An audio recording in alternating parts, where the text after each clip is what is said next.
Hello everyone. In the previous module, we covered the topic of performing quantitative risk analysis. Welcome to the final module on developing risk response strategies.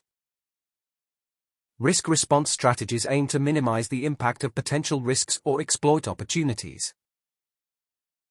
The key strategies are risk avoidance, mitigation, transfer, acceptance, and contingency planning. Developing risk response strategies is essential for minimizing risk impacts and includes various methods such as avoidance, mitigation, transfer, acceptance, and contingency planning. Let's start with risk avoidance. The objective of risk avoidance is to eliminate the risk entirely. This can be achieved by changing the project plan, scope, or process to avoid the risk altogether. Risk avoidance is most effective when the risk has a high probability and significant impact. Risk avoidance aims to eliminate risks by changing project plans and is used when risks have high probability and impact. Next, we have risk mitigation. The objective is to reduce the likelihood or impact of the risk.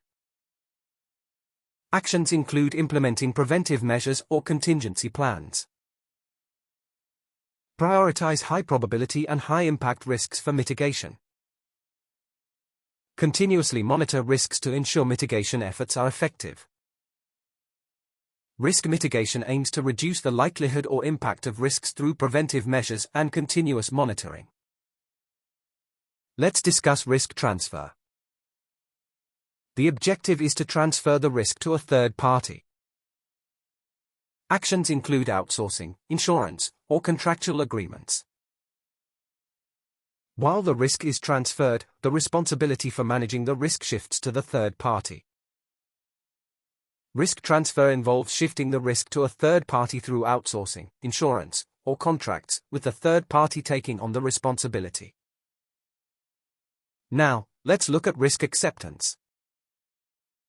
The objective is to accept the risk without taking any action. Use when the risk impact is low or the cost of mitigation is higher than the risk itself.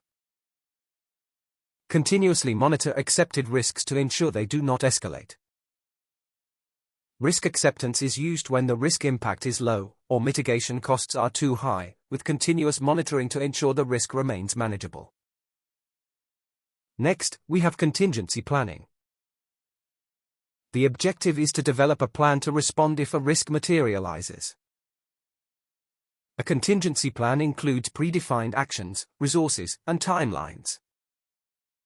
Focus on high-impact risks that cannot be mitigated or avoided. Contingency planning involves developing predefined actions and resources to respond to high-impact risks if they occur. Finally, let's discuss monitoring and reviewing. The objective is to continuously monitor risks and review response strategies. Actions include regular risk assessments, updating risk registers, and reviewing the effectiveness of risk responses. Document lessons learned to improve future risk management practices. Monitoring and reviewing involve continuous risk assessments, updating strategies, and documenting lessons learned for future improvement.